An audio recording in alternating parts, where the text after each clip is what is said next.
Really happy to be here today. We have an amazing panel of diversified point of views to talk about the rise of agentic AI and how autonomous systems are meeting up with financial workflows and transforming how we consume these products or how these products are built to deliver services. So I have a great panel with me of people. So Catherine de Gagné-Belzile, you're Executive Vice President and leader of business performance and information technology. So also a big title, so welcome, Catherine. Thank you. We also have Michael Pelosi, who is country manager for Cohere. So welcome, Thanks. Michael. Thanks for having me. So Hossein, really happy to be with us. We have a great business called Flybits, a startup in the AI-powered customer engagement and personalization. And we have Paris, who's the head of AI at Sagar. So welcome, everybody. What I'd like to start off with for the audience today is maybe talk about your context, what's going on and where you guys are in your AI journey. So Catherine, would you like to start off? Sure. So at Beneva, maybe you've heard of us. We've been going through an integration. We just finished the merger from La Capitale SSQ. So I think that we're starting with an ecosystem that's pretty modern. So it's giving us leverage to be able to use AI as an accelerator. Of course, we've been, since 2023, right at the beginning, we've been testing and having proof of concept and really trying to figure out how is it going to work, what does it look like, how can we really use it. We've been really thinking about, should we have a particular strategy? Is it embedded in our data strategy? Is it on service of our transformation strategy? How should we approach it? So we decided to have an AI strategy and really set the level of ambition, understand where the priorities are, where it could have the most value.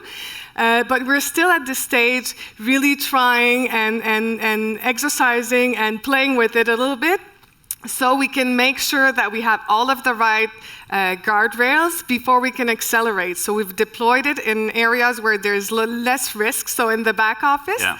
And we obviously know the high potential. We understand it, but we're a lot slower in our ability to integrate it. So it's not because the technology exists that it's easy just to put a switch on so we can use it. There's so many questions that we need to answer. We need to make sure that we're very, very true to our values and our ethical commitments. So it's going to take a bit more time before we can really deploy it at scale. To make sure you can build trust with your different stakeholders. Trust is really the key factor in all of it, and we'll talk about it a little bit more. Yeah, thank you, Catherine. Michael, so we've been reading a lot about Cohere. You guys have just raised over $500 million from different funds. You've reached an agreement with the Canadian government, and you're now worldwide. So tell us a bit about Cohere for the people that don't necessarily know about business and how you're helping companies worldwide to take benefit of all the AI possibilities. Yeah, thanks again for having me, Dave. So for those of you who don't know Cohere, and I'm sure it's most of you, we have been in the news a little bit lately. Our blessing and our curse is that we're an enterprise large language model company. The curse is because of that, we don't have a consumer application like an OpenAI or a Gemini. And so because of that, not everyone knows us. But we are a large language model builder. And so we build the large language models right here in Canada. We're a really proud Canadian company. We've been around for about 6 years. And our focus is helping to build the AI that you've heard a lot about today and yesterday. I often joke if there was a drinking game where someone mentioned AI, this conference would be quite lively, as it's mentioned a lot, but for good reason, which I'm sure most of you are already exposed to. We have grown meaningfully, not only here, but also globally. And our core function is how do we develop AI models as well as tools and platforms to enable all businesses to take advantage of the incredible capabilities that AI can bring. And a lot of that focus is in the financial service industry. Because it's so heavily regulated, one of the things that Cohere is doing is figuring out ways to deploy it that mitigate risk and deploy it in a way that's going to work for your organization. Selfishly, at Cohere, I get exposure to, as the country manager, lots of different companies. And I get to see the kind of the walk version of what's possible and all the way to the sprint version. And what I'll say is, as most of you are probably already familiar and know, but this is here. It's going to stay, and it's going to transform your businesses in ways that you haven't even thought of yet. The technology today exists to dramatically revolutionize your business. As mentioned, the crawl, walk, run is going to be important, but the things that we've seen that are possible, especially in the space of agents and automation, are pretty amazing. And so I'm really excited and honored to be here today and share a little bit about what we've seen in the industry. And looking forward to a great chat today. Thank you, Michael. So Hussein, you've built a great fintech company.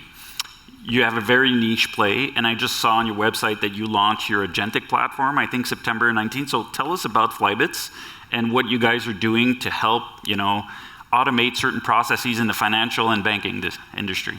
Sure. First of all, thank you for your invitation. It's great to be here. Hossein Radema, founder and CEO of Flybits. We are a research spinoff from a university. What I'm proud about Flybits is that it continues to do research on. I live in this paradox of academia and entrepreneurship. I work at MIT Media Lab, and that allows us to think about Horizon 3 in terms of what's happening with AI in the next 10 to 15 years, but gaining the ability to commercialize things that we think the market is ready for. So Flybits is a venture-backed company. It's backed by large financial institutions, MasterCard, Citibank, Westpac, which is a bank in Australia, TD Bank, and we have been working with large banks for the past 10 years or so. And we learned a lot the hard way in terms of archaic infrastructures, dealing from COBOL systems to new systems, going through digital transformations. And as a young, small company, we realized that we have to adapt our software engineering principles to be able to work with banks. We could not act as a big monolithic provider to go to a bank and say, hey, bring my multi-million-dollar monolith. Get rid of your old systems. By the way, you need a system integrator for the next 2 years. And after that, you may need another consultant to help you with use cases. And the amount of waste that we observed in banks with following that approach was just mind-blowing. So we came up with models to empower people, empower creative people, designers, marketing people, to learn the principles of AI without worrying about technical jargons, and enabling them to build capabilities, engaging with their customers and providing efficiency and productivity to their organizations. So up until about 2.5 years ago, the key value proposition that Flybits had was to allowing the banks to bring a lot of data from inside the bank and outside the bank in a decentralized way. We did not believe in centralization for cost and security reasons. If you heard about data lakes, we don't believe in data lakes. We believe in decentralization. And we build capabilities that these data assets can come together irrespective of their legal and data contracts. We don't believe in normalization. We don't believe in data cleansing. That's where AI brings significant value, allowing your old COBOL systems to talk to some of the newest tiny or large language models that you have. And we build no-code tools so anyone can build these capabilities without having computer science background. So we provided those under the umbrella of personalization. Look at data inside the bank, outside the bank, put it together and generate workflows. What we observed is that personalization in banking is shifting. It's shifting towards participation, in which you now want to co-create with your users. No one wants to receive messages or push notifications on irrelevant offers or product offers. You want to co-design with your system. And as a result, over the past 1.5 years, we worked with a number of LLM providers and tiny models to build the very first agentic platforms that we announced yesterday. You can take a look at it, which is a multimodal agentic interface that you can just talk to the bank. The coolest use case I've seen, You're walking in Montreal, you see a beautiful car, you take a picture, it connects to a visual model, and it will basically calculate where you can buy that car. Do you have enough cash to buy that? And if so, where you can get a car loan. And it completely agentifies that process for you. And we will be launching that in Canada with one of our partners in the next 3 months. So what I'm excited about this is, of course, the capabilities of agentic.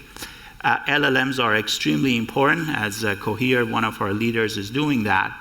And our mantra at Flybits is that use LLMs for how to say things. They're very good in creating fluidity in conversation, but for what to say, you need to rely on your data. You need to protect that data as an asset class and no one should get access to.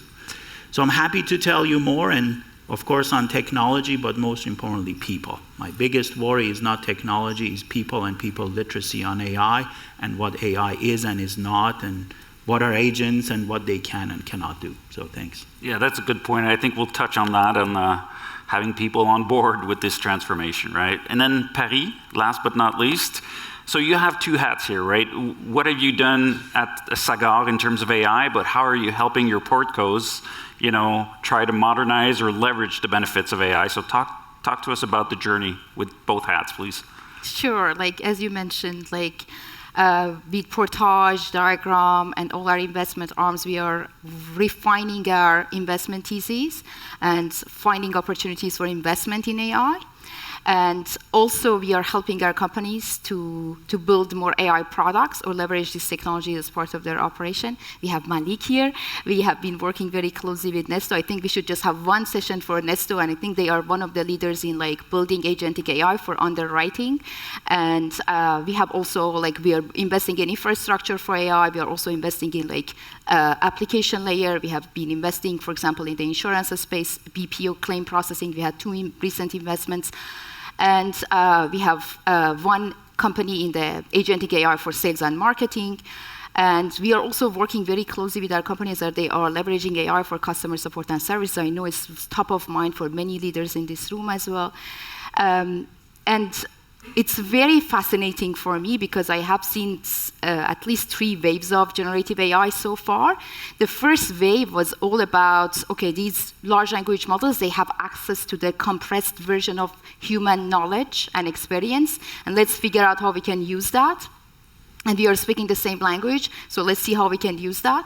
That was the first wave, but the applications, they had very limited impact because it was just a bolt-on chatbot on the side that nobody really know how to use that or nobody really know how to embed it into their workflow and their processes. So that was the first wave. And then the second wave was also we need to have access to the live web data without having the access to the latest and greatest data and also our own domain knowledge and data. So that was the second wave, that it was all about let's connect it with our data, let's connect it with the public web as well. So that was the second wave. But still it had a limited ROI.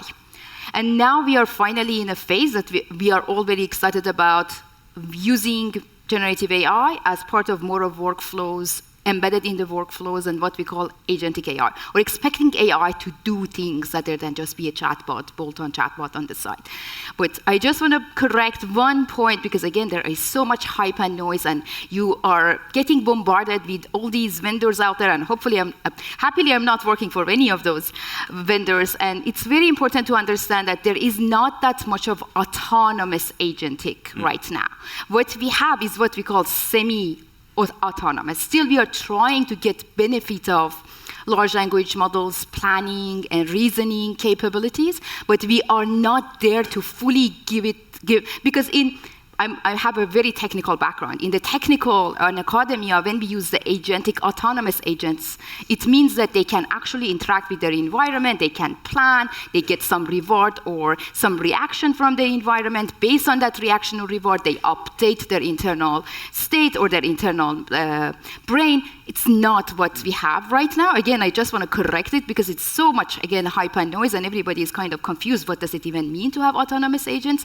The reality is we have semi-autonomous autonomous. Like we are just translating all these business rules, all these workflows and processes that you already had. Like again, similar to humans, similar when you give instruction to one of your interns, you try to break down the problem step by step, but you still get some, like, leave some flexibility to that intern to use their own understanding and reasoning to solve some of the problems in the middle. But that's what I want to just make sure that we are on the same page, that we don't have the only exception that we have really autonomous agents is AI for development and coding. What we are seeing is in the AI development and coding, especially with low-code, no-code tools, for example, I don't know if you have tried Cursor or Lovable or Replit, I highly recommend you try that, because development and coding is not only for developers anymore. Everybody can now use the human languages and actually develop and build applications. But if you have used them, you're going to see when you give them a problem. For example, I want to build an app for my expense management. Then it actually shares its plan with you. Say, okay, these are the steps I'm going to follow. These are the components that I need to build. And after it gets like the approval from the plan, then it actually goes and starts building. That's the only one that I can use an example of true autonomous systems. Everything else that we are seeing in the business, especially in the financial industry, given the level of criticality or regulation, or you name it, all the constraints we have, we don't have that level of autonomy. Semi-autonomous. Yeah. Yeah, that's a good point.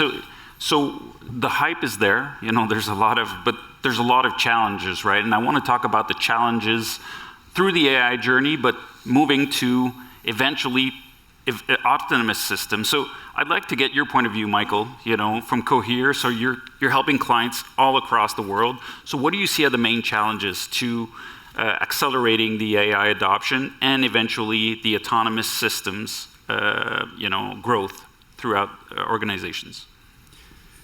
Yeah, challenge is a good word because it's definitely difficult. And it reminds me, I think it was 2003, and I showed up in Montreal. It was my first day. I just enrolled in Concordia. So for any Concordia grads, represent. And I got to Montreal, and I was so blown away by the city, and I was excited. But it was September, and it was starting to get cold, but I was still super excited to be here. I love this city. I'm from Toronto originally, but it was that summer when F1, I had never heard of F1. And there's a purpose to this story, bear with me, is that we went to this F1 event, and just the noise of these cars and how incredible they were absolutely blew me away. That in the city is quite lively, especially as a university student, so that was fun too. The reason I share that story is it's a lot like a race car. A race car on its own is an incredible piece of technology, much like AI and agents are. But on its own, you could imagine, unless there's any racers in the room, if any of us hopped in the car, not only would we probably not be able to start it, but we'd have a really difficult time driving it, let alone finishing some laps and winning a race. And that is the analogy that I use because you'd shared earlier that the tools and technology, much like the race car, exist. They're phenomenal, what they can do. But the challenge of using them the right way to not only just get started and run a symbolic lap, but to use the car and the technology really well is difficult. And what it requires, especially in the financial landscape, because it's so regulated, it requires so many different components to work. Let's stick with the race car analogy. You need a whole team, obviously. The team who just changes the tires alone, without that, you can have very poor performance or a disastrous result. So you need the right folks who understand, because ultimately it becomes down to people, is how do I take this technology and embed it in an organization that is going to work? And what do I mean by that? This is relatively new. And if we just throw it all at every employee on day one, they'll be intimidated by it. They won't fully understand how to use it. And what is most likely going to happen is they're going to have a poor experience. And they're going to lose trust in the technology. And when that happens, it's very hard to recover. So at Cohere, and much like these other large language businesses as well, and our focus primarily is enterprise, but it's not just about here's the car, here are the keys, good luck, please don't hit a wall. It's very much like here is the technology, let me understand your business, let me understand risk, compliance, and legal, Let me understand where we can build a crawl, walk, run mandate so we can get people comfortable with this. And then how do we put in the guardrails required to make sure that people, which is first and foremost, are getting exposed to it and excited by it? Because we need that first before we're trying to revolutionize your business. And there are really easy places to start.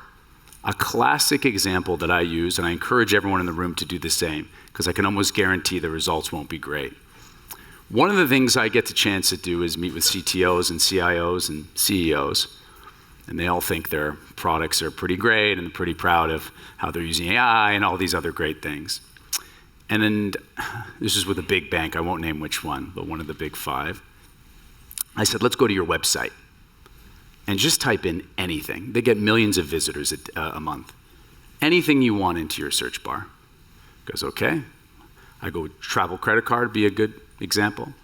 They say, yeah, sure. I go, what do you think is going to show up when I type that in? They're like, obviously all this great information about travel credit cards. I go, that's what should happen. But that's not what happens. Some kind of mortgage page pops up. I share that anecdote because the simplest things are not even yet being tackled with AI, let alone this idea of autonomous agents that are going to completely remove your back office staff and revolutionize what you're doing and change the whole game. So I'm a big, big fan of start with what I call low friction, high impact, low resource intense, high impact. And there are so many places you can start that get your customers and or employees exposed to it, relatively low risk, high value, and then you can start building out much more, I call complicated systems that, yes, can do remarkable things, but unless your customers and employees are bought into it, and if you're not focused on the simple things first, I think you're gonna have a very challenging time. We'll call driving the race car and winning a race, or using this technology in a really meaningful way that's going to differentiate your financial organization. So those are just a few things that we've seen trying to roll it out. I think it's a good point, Catherine. I'd love to have your insights, as a large insurer with the trust and everything. What's your point of view on the challenges? Well, we've heard significant transformation, revolution, a race car. So that being the truth and how we see things, how do you approach it? And I think the most important ingredient in what we're trying to protect at all costs is trust. Trust for our members, trust for our employees, and trust for our stakeholders. And how do you do that? Well, at Beneva, the way we chose to go about it is to go slowly and make sure that everybody is on board so they don't see AI or Gen AI or agentic AI as a threat, because the reality, particularly if you're some specific areas, is that they do see that as a threat, and we need to make sure that we show them that we want to use AI to augment their capabilities, their tools, so it's helpful for them to do their job. Mm-hmm. But with everything that we hear, of course, there's a gap between what they think, what they expect, and what we want to do. And we have very, very different challenges, many challenges. We talked about data, and we talked about data for 2 years. How clean, how organized, how prepared should our data be before we start? Should we take care of all the data, or should we just do the data for the first use case? And also, one of the challenges that we have is talent. How do we make sure, when you're an enterprise, when I'm a CIO, that all of my people look at the problems of today with the possibilities of the future? How do I make sure that all of my architects and my analysts and all of my great talent look at the problem, and even though they don't know AI because they haven't been trained and we don't have all of the talent, they think about the new ways of solving persistent problems? How do you do that? Yeah. Well, you have to be systematic about it. You can't just hope for it and hope for the best, because what's going to happen is that we're going to make decisions now, we're going to invest millions, and 3-5 years down the road, we will say, well, if we would have waited 3 years, we would have done things completely differently. So how do you make sure it doesn't happen when you embark on a transformation? This is what Beneva is going to do. Talent is a huge problem. Trust is the most important, because there's a saying, and I want to say it correctly, but it's in French, we say it all the time, and it's very powerful. Trust takes years to build, seconds to break, and forever to repair. So we feel with AI, most of all, there is the highest potential of transforming, but the highest potential of breaking trust. And we don't want to take forever to repair it. So even though there's pressure, because every single day we hear that a competitor did this and another competitor did that, and that they're starting this, and we want to be on, we want to be in the game and want to make sure that we stay competitive and we want to keep moving forward. But at the same time, there's so many obligations in terms of regulation, and there are so many answers. We still need questions we need to answer. Who is responsible for the decision making? How can you assure that you have traceability because it's a requirement of the regulation? How do you make sure that it's used in the most ethical ways? How do you make sure that you have the right answer, you have the right security, you have the right control, that it can be audited? When you're an enterprise, you have all of those challenges to take into account. So even though we're very excited and we know that the technology is there, the people, the culture, the employees are not there yet, and we cannot move faster than them. So our goal is to make sure that we embark them and to really keep moving at a steady pace. And I do believe that eventually, within the next couple of years, we will accelerate, because we're putting forward, governance framework, and we're putting together the team, and we're training and making sure that people understand that it's not a threat, it's really a tool that's going to help them. Because we do hear other enterprises that want to use AI and Gen AI, agentic AI, just for the sole purpose of not having to need people in the enterprise. So of course, employees hear that. You need to make sure that you keep that trust, you have it in mind for every single step you take. And sometimes it means that you have to go a lot slower, which is very difficult for me, but it still means that it's the right thing to do, because it's not because you can that you should, right? So trust is the most important element to protect at all costs. And I also think that you mentioned the piece around education. The more you educate, the more you communicate, the more you make sure you onboard your employees in that journey. It's very important, and I'll close on that, is that, in the insurance industry and financial industry, historically, in the digital transformation, we're late when we compare to the retail sector. And it's particularly true in Canada when you compare to elsewhere on the planet. So it's the same thing for AI. So we're a little bit behind on all that digital and that literacy. So we need to catch up. We need to catch up first before we do some damage. Yeah. It's possible. We just need to move slowly but surely, I believe. And Penny, you wanted to add something? Yeah, and I told my panelists that I will challenge them. So they said challenge, I accept that. Yeah, I did. Because I like it to make it a little bit heated. But again, we've been using this trust as an excuse for the past 10 years. And I totally agree with your point on trust, and really top down and bottom up, and really making sure that we are educating people. But at the same time, I think we talk about trust, but we don't really define trust. What we exactly mean by trust. For example, I have been giving talks, and leaders ask, especially our LPs, major institutions, they ask me, okay, we can't trust the systems, they hallucinate, or they make things up. Hallucinate means AI make things up. And I said, yes, you have to get comfortable with that. AI will never get to 100% accuracy. Get comfortable with that. Can you get comfortable with that or not? If you are using it as trust means these systems, they have to be 100% accurate, they never make up anything, we're never going to get there. We're never going to get there. And guess what? Your human existing processes also not 100%. They are never, and we can never get, because they are dealing with the stochastic systems. Yes, it's very, very important to educate people to how to deal with probabilistic and stochastic systems. And I know it's very painful, even for me, every time I ask LLM a question, and then second time I exactly ask the same question, it answers me completely differently. Yes, because it's the nature, again, we are dealing with the stochastic systems. But I think the analogy that I use is the side mirror in our cars. It's not 100% accurate. Guess what? It has the blind spot. But we are all using our side mirror.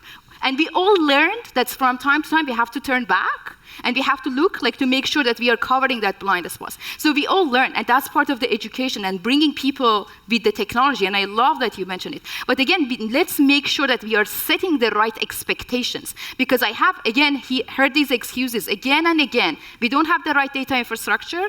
We don't have trust. And trust is important for us. So let's, as you said, because in Canada, we are really behind. So let's make sure that when we talk about these challenges, we also make realistic expectations of, okay, and as Hussein mentioned, maybe we don't need to build a huge data platform before using AI. Maybe we don't need to address our data quality issues, because with LLMs, actually, you can address some of these data quality issues much faster than before. Or LLMs can be part of that solution that they can accelerate some of those developments. So that's my point, that like, let's make sure, because I know there are so many leaders in this room, and I'm sure they're going to go back to their board and say, we are not ready. We have to make sure we have trust, and we have to make sure we have the infrastructure. We have to make sure.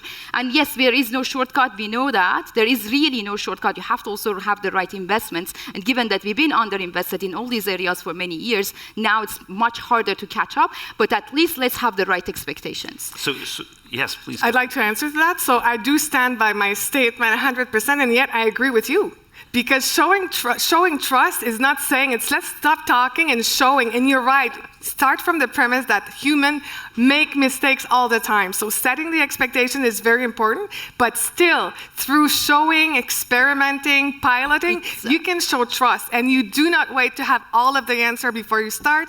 You make sure that you start so you can get all the answers. So I think that it goes together. Yeah.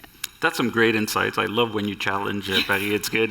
So I'd love to have your point of view, Hussein, because you're providing a platform that clients are buying, making decisions based on the information that comes from that platform. You've integrated agentic. So talk to us about your point of view on this. Sure. One thing that we usually highlight to our partners and collaborators is that people think that this notion of AI started about 3 years ago.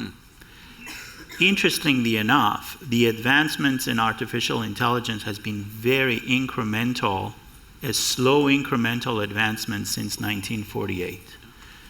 How many of you here have used Excel? Maybe raise of hands if you used Excel. You have used AI, you have used optimization. And then when you got into the 80s and 90s, you used expert systems that were rule-based systems, and neural networks emerged, and then transformers, and now. But what changed is that it's the very first time in the history of AI that you have millions of people training your models. Mm-hmm. I remember my master's thesis was to build cardiology models for rural parts of Canada. I had to let my Dell machine to run the night before in the lab, and I showed up in the morning and my models were ready. Now I run the same model on, let's say, Cohere, and it takes 2 seconds. So I use that analogy to say it's not the AI that suddenly changed, it's the ecosystem and the ecology around AI that fundamentally changed. The human dynamics around that, the computational power, the relatively cheap storage of data that we have. It was unfathomable 25 years ago to do high-definition, multi-point video conferencing on a phone. We now take that for granted. But what's really needed in the future is the creation of an AI spectrum, similar to what we have done for communications. Ban, security, control, access, regulation. And we don't have that.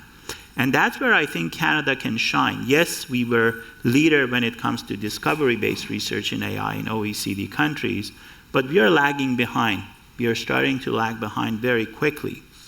But if you look at the opportunities that we have, a lot of us complain about our regulated industries like telecoms and banks, especially the oligopoly of the big banks, like 90% of Canadians bank with the top 5 or 6 banks.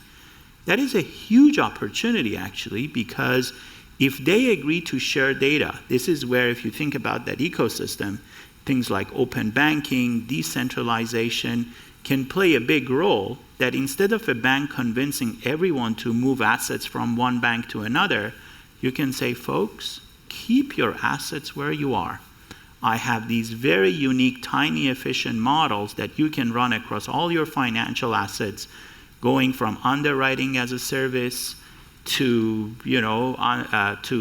finding your right home and mortgages and credit cards and all that. That is the bank of the future. In Australia, in the UK, in Canada, we can build that way more effectively than in the US because of the fragmentation. The other thing that I can say is people talk about agents now. Do you know when agentic AI was created?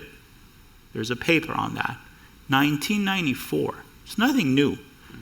If I want to explain to you what agents are, these are independent, self-running software modules that can perceive, contextualize, and act. We have had this in the software industry. We had microservices, we had modules, but now I think for any leader is to understand, okay, now that things matured, how can I use that? So one thing I share, we call it AI Empowerment and Readiness Program for C-suites and boards. And I tell them, first of all, build a living lab in your organization. Consumer-facing agentic AI is very much prone to security and risk challenges because we don't have audit practices. Many of you are aware of audit practices in your boards and internal audit, external audit. We have learned how to audit financial data. We have KPMG here, so you can learn from them. How do you apply those audit practices to data assets? Our saying is that data is the new asset class, trust is the currency, and AI is the economy. How do you build that in your organization and create competitive advantage? So what I would say, I personally believe, this is my personal opinion, not even Flybits, is that we will encounter a major slowdown in AI, not because of AI, but because we don't know how to use data, especially sensitive data, against large language models. We can secure and encrypt and all that, but those are very sensitive data that we are just pushing into LLMs, whereas we need to really decentralize and control the topology of deployment. So what I tell CIOs and CEOs and boards is that create a living lab in your organization, build the right infrastructure, and test it against your staff members and learn the systems. And when that slowdowns happen and then it goes back again, then you have an infrastructure that you can scale and do consumer-facing applications. So those were some of the things that we have done. And our agentic capability basically allows any independent developer to use our tools to create their agents. That needs to be provided into a repository that any bank can vet. And when you look at the video, we now have agents for car buying, for underwriting, for fraud detection. But we want to empower others and developers to build for that, similar to what Apple did with App Store. So I will just wrap by saying, if you really want to scale as an organization with AI, it's less about the technology, but more about your people. Empower your people. It's the literacy on AI. And think about the next generation. How many of you remember MS-DOS? We grew up with that, and you can correlate the learning curve you had with GPT and other things because you knew those contextual interfaces. Do you know who your next generation customers are? The Roblox users. They are trained on multimodal, assetized, tokenized environments. They may be in high school now. They will be your customers in the next 5 years. Are you ready for them? And that's a huge opportunity that you can learn and train and be ready for that. And I think AI will play a big role there.